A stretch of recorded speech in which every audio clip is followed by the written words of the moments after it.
Why do none of these new cars last as long as the old versions? Sure, while there are exceptions today, you can actually find some very reliable cars, and cars today are made much better in terms of safety. The bottom line is the vast majority of cars today will not last as long as the old version. I'm going to break this down into 5 main reasons why these cars won't last as long as their older counterparts. Let's get into it now.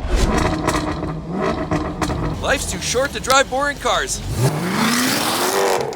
Well, why don't we start with the first reason, and case study is a Mercedes-Benz, but many manufacturers are going the way of the Benz. As a matter of fact, Volkswagen here recently said they're giving up on all their touch screens and all their digital haptic and capacitive controls on the display because it's too complicated, the failure rate's extremely high, and customers just simply are done with it, and they're going to other brands and nobody really wants them. But brands like Mercedes-Benz, for example, are known for a lot of extreme levels of technology. Yes, they're going with the wide screens that go from corner to corner. They're going with haptic controls, capacitive controls.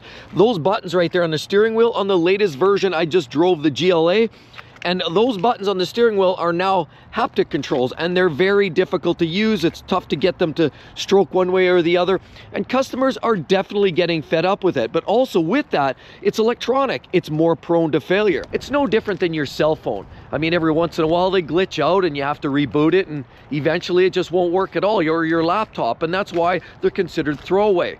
Well, it's easy with a laptop. When you spend $1,000, you can chuck it in 5 years. But what if that technology is in that car and it fails? Well, that $1,000 laptop is no longer. It's more like a $6,000 or $7,000 display on the car. And on top of it, the whole car, you have tied up significant amount of money. So this is what's going on. The technology is too complicated, very expensive. And realistically, you're at the mercy of the service shop and how much they want to charge you to troubleshoot, diagnose, and repair and replace those parts. The R&R is very high on a modern day Mercedes-Benz or any other car for that matter. And it just means that people are going to be stuck paying significant money. Gone are the ways of the buttons and the knobs and the controls. Their older vehicles are known for high levels of durability and reliability. But something changed. And not just electronics or the technology. Of course, they're not built as well as they used to be. But as I've said, it's that technology that when it starts to fail, it gets very expensive, and people are just more prone to hand it in, trade it off, or even scrap it at the end of the road when it starts getting too expensive and that vehicle has now depreciated to a point where it's no longer worth putting that money into. Modern day technology and the complexity that's buried in these vehicles means that you're adding another layer of complexity and dropping reliability. That too, in turn, can ultimately mean that they won't last as long. Another major contributing factor why a lot of modern day vehicles are not as reliable and they won't last as long is the material that they put in some of these vehicles. There's no surprise, a lot of people have been talking about some of the troubles and the woes that BMW's been going through, particularly with some of their V8 engines, with turbos and the hot Vs. In this case, we don't have that, but this case we have a turbo 4-cylinder engine, and a lot of BMWs are going with turbo 4s, turbo 6s. Granted, their latest generation of 4s and 6s are much better. The bottom line is they went through a lot of problems with heat, excess heat, turbocharging under the hood that starts to take a toll on plastic. There's an extensive use of plastics in a lot of these modern day vehicles. It doesn't begin and end, of course, with BMW, but a lot of manufacturers now are putting plastic where metal used to exist. You know, valve covers, of course, used to be metal, and now, of course, they're going with more plastic parts there. Water pump impellers, those are, of course, now are also going plastic. It's also easy to cause damage to the oil pans underneath. Naturally, if you over tighten them, or even you hit a rock or something, it's enough sometimes to penetrate or impact. And the worst part is that plastic isn't any cheaper than the metal parts that they used 10 or 15 years earlier. Lots of plastic under the hood of a lot of these vehicles means that turbochargers that you're finding in almost every vehicle today are imposing extra heat on plastic. That heating cycles, heat cool, starts to take a toll on plastics. Have you ever left plastic outside in the sun? You see it starts to discolor, it gets fragile, it gets brittle, and starts to break. Well, that's exactly what's going on under the hood of a lot of these modern day vehicles right now, is too much plastic and starts to cause other longevity issues. Water pumps, housings of metal parts, cooling systems are also plastic components, and even the ends on a lot of these modern day BMWs. And it's not just BMW that's using a lot of plastic under the hood. almost every manufacturer are finding uses for plastic. You know, they're cooling lines that are rubber, but they got plastic ends on them. And with that, they have a snap fitting. It's keyed. It's nice for installation when they're brand new, but that ends up cracking and leaking prematurely. Sometimes they start to melt together, and as well, then it's very difficult to replace in the field after the vehicle's 4 or 5 years old and has gone through multiple heating and cooling cycles. So all of those plastic parts leak, crack, split. Doesn't matter whether it's holding back oil, coolant, or even wiring harnesses now are soy in a lot of cases. So what we're finding is the extensive use of alternative materials, lightweight materials like plastic and soy, are causing lots of other problems. Sure, they're moldable. Sure, plastic works great. You can make nice fenders and bumpers and all kinds of other components, lighting fixtures.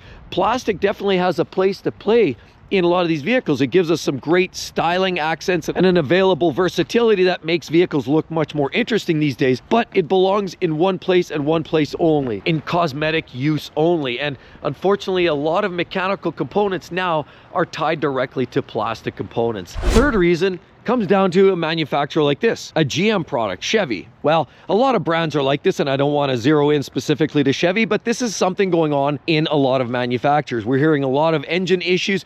Look at this. This is a new Blazer. Now, they look wonderful. They're absolutely glorious looking units, and they've been selling like hotcakes. But General Motors is a classic example where they're starting to cut costs. Cut costs sometimes where it doesn't matter, and other times it actually does matter, and it's having an impact on reliability, durability, and longevity. You know, General Motors, we saw years ago with their full-size trucks when they started to use glue on the door hinges right here, where instead of bolting the door hinge to the chassis, instead they replace that with glue. And it's, even though it's a strong glue, it's a sturdy glue, it takes adjustability out, and it's a means of cutting costs. And they did that to save, you know, use of 3 or 4 bolts on each hinge. You do that all the way around, and that costs you $5 or $10 per vehicle, and naturally that's huge cost savings. We're also hearing General Motors with almost 1 million trucks in the L87, the rod bearing issues. It makes us wonder, some of it, is it cost cutting at the supply chain? Maybe they're buying lower grade bearings. Maybe there's porous materials. Maybe they're using a mix of poorer grade materials in with their molds when they're creating a lot of the metal for the cases. Maybe as well, they're pushing through the product. Maybe the quality control, they're skipping the numbers of vehicles and they're not giving them a proper inspection. There's a number of places where cost cutting can take effect, but the bottom line is it's happening, and it's happening with almost every brand. And skipping on quality control, skipping on parts that maybe used to be a higher grade and now it's a lower grade, putting more plastic where metal used to exist. Instead of putting paint, go with unfinished components. Whatever it is, a lot of these manufacturers are taking measures to cut costs. And those cost-cutting measures ultimately means durability goes out the window. And that doesn't matter to a lot of these manufacturers, because simply they know that a lot of people are only going to drive these vehicles for 3 or 4 years and then they give them up. As a matter of fact, many are only good for a lease for 2 to 3 years and then they're giving them up. So a lot of these vehicles are hitting the auctions, back on the used car market, in which they've already seen now heavy depreciation, and the second, third owner doesn't matter from a manufacturer's perspective. They're here to sell brand new vehicles and service their older ones. And the next reason is this vehicle here. Well, this is their LX 570, and in the North American market, this is one of their biggest, baddest SUVs available. But what does that mean? The LX 570 means that it comes with a 5.7 liter V8 engine under that hood. That's right, naturally aspirated 5.7 liters, and it has a ton of power, a ton of towing torque, and it doesn't give up any durability. It's a slow turning V8 engine that just lasts forever. It's not uncommon to hear about a lot of these V8 engines, the 5.7 or the 4.6s or the 4.7s in the GX models, which were also naturally aspirated. It's very common to hear those engines going at least 400, 500, 600,000 miles. But even manufacturers like Lexus, for example, have been changing their tune. They're replacing that 5.7 liter V8 engine under the hood. That's right, the brand new LX 600 now is now replacing that V8 engine with a twin turbo V6. So we all heard about that. And that's the same engine that they're using in the new Toyota Tundra, like this. As you'll see right there, this is their new truck. This has that same V6 3.4 liter. And the worst part is that new LX600 or that new Toyota Tundra like this, which also previously had the 5.7, now has that 3.4, and they're blowing bearings. That's right, their main bearings in the engine are catastrophically failing. As a matter of fact, there's about 102,000 vehicles now on the affected vehicle list with those bearing issues, and they're going in for replacement engines. It's a sad state, but it's not just those vehicles. Lexus and Toyota have been struggling with engine problems. It's also General Motors. They're also doing things like that. The older version of the Blazer like this used to be bigger engines. A lot of these manufacturers used to be V6, 4 cylinders, V8s, but now even the Blazer, we're talking about turbocharged 3-cylinder engines. But it's a lot of other manufacturers. They're now using 4 cylinders, couple it up with hybrid or turbo 4s instead of V6s. Even the Ford EcoBoost, we've seen it. Ford's transition from their older V8s, they're going EcoBoost. That's been around a long time now in their trucks. And even their modern day EcoBoost, they have turbo 3s and turbo 4s, many of which have had oil consumption issues, turbocharged blowing, as well as head gaskets failing. A lot of these manufacturers now are going with smaller engines, turbocharging 3s, turbocharging 4s, turbocharging 6s instead of 8s, and it's all for the sake of fuel efficiency. All of these manufacturers are having to live to another expected level of lower emissions and improve fuel economy. But in doing so, this added level of performance, technology, fuel efficiency is creating other problems. Stress on the engines. These engines are not built as durable. They're seeing high levels of boost. That additional boost pressure in the engine means, of course, premature wear, detonation, potential catastrophic failure, added heat under the engine compartment means that it will do no engine good. The cooler an engine runs, generally the longer it will live. The slower an engine turns, the generally longer it will live. The less boost pressure and the lower static compression ratio in the engine, generally, in most cases, the longer that engine will live. So things have changed where we once enjoyed vehicles that lasted a long period of time because they had simple engines, no turbocharging, direct injected engines were not a thing. Of course, they were just a simpler vehicle from a simpler time, and they were built to last. Things are changing. Vehicles aren't built to last as long as they once were. Direct injected is another challenge for the longevity of a lot of these vehicles. Turbocharging. CVT transmissions in some of these vehicles also are not built to last as long. If you get a modern day Nissan, even some Hondas, like that little Honda there, some of these vehicles now are running this CVT transmission, to continuously variable transmission, which are very prone to failure. And poor maintenance or neglect will definitely wipe them out. The worst part is a CVT transmission can still cost you $6,000 or $7,000 or $8,000 to replace.